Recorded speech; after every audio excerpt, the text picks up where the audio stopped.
Uh, so much has been talked about Ethiopia.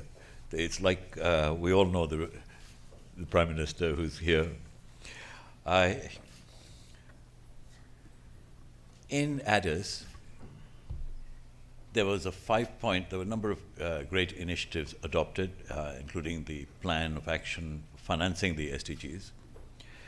But one of the things which came out was quite clear that we need to focus on 5 issues globally: peace, prosperity, people, planet, and partnerships. And I took the liberty of converting that into a simple sentence that all of us should be striving for creating peace and prosperity for people and the planet through partnerships. And that's what the Honorable Prime Minister has strived for, actually, and we are so grateful that Ethiopia took the lead in adopting this historic agenda which will drive the investments into the SDGs. I believe that at the end of the day, as all the previous speakers have said, it's about investing in the SDGs. The international community spends about $120 to $150 billion in aid. The requirement for the SDGs has been estimated between 500 and 600 billion a year. Where will that come from? Private sector investment, where we will be able to answer the question, what's in it for me? So that the private sector sees value, so they do well, and they also do good in that process. So, Prime Minister, I warmly welcome you here as you take the lead for the SDGs. Welcome, sir.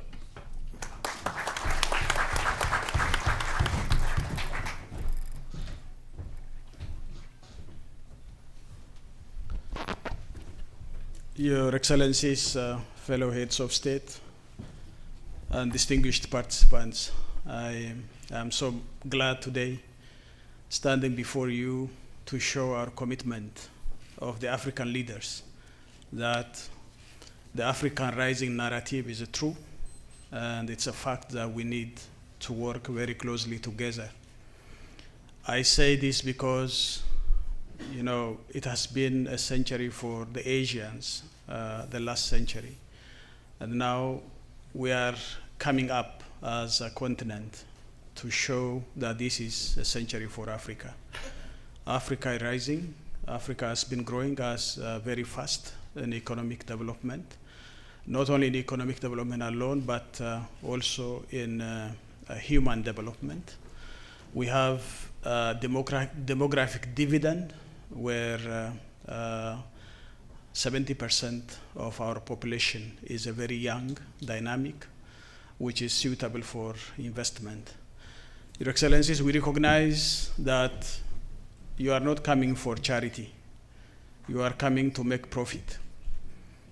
So we have to make the environment for investment conducive in such a way that we have political stability, macroeconomic stability, zero tolerance for corruption, and so that you will be confident to get return out of your investment.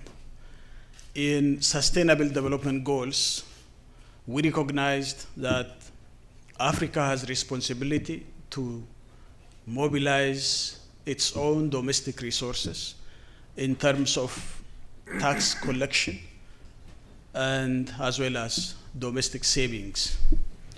You are coming to support us in our endeavor to move very fast and move very quickly to eradicate poverty by 2030.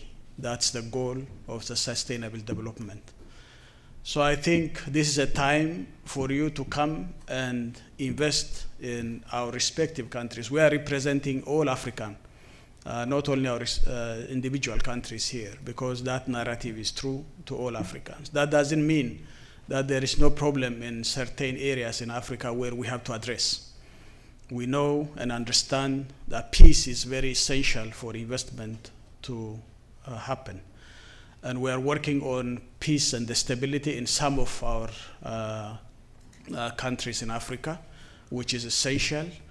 And of course, we are handling this with commitment, and we are getting results. So usually, the big international media outlets are portraying that Africa is like those few countries in Africa where there are lack of peace and security. But that's not true. In the majority, Africa is stable, and Africa is moving into democratic course, and Africa is dependable to invest in. So I call upon all of you that we are committed to make the investment environment conducive for you to come and invest in our countries.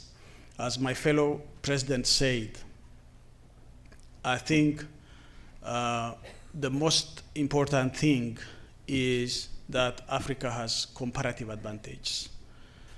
And this comparative advantage is that in Asian countries, now the labor cost is soaring, and Africa has cheap labor, where light manufacturing and modernizing agriculture can yield result. So we believe that as we put in our SDGs, economic structural transformation is the agenda of the day in Africa, and we have to move from modernizing our agriculture to value addition and manufacturing. So I think this is high time, and I call upon you to invest in Africa, and specifically in my country, which I represent today, Ethiopia, where the last 10 years, my country has witnessed a double-digit growth of 11% on average, which is remarkable, and we have extricated huge and millions of our population from poverty. And apart from that, we have been working on human capital development, where we have a number of mid-level and high-level professionals being trained, which are conducive for the investment you are pursuing in our countries. Our private sector is also becoming vibrant, so a joint venturing opportunity is huge that you can work with us.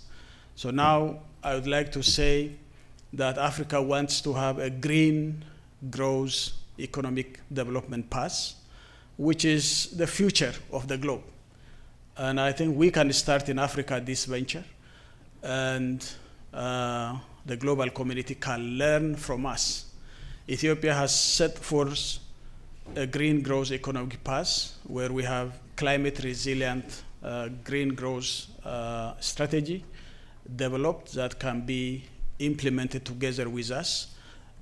So I think this is an area where we can have smart investment you seek for. So come to Africa, and we invite you to invest with us, and we will give you all the assurances that's necessary for a private sector who wants to prosper together with us. So thank you for your kind attention.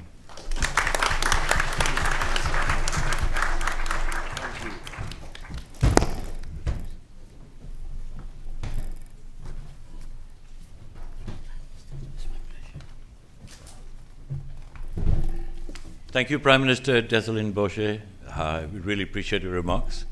I want to read out something which the President of the European Parliament said upon the appointment of the Prime Minister.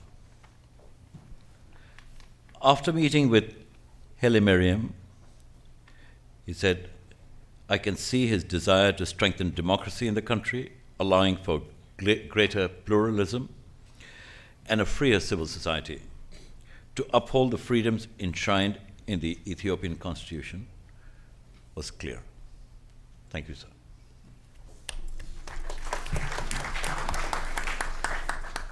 Doing business in Africa, you can't afford to be without Africa Investor.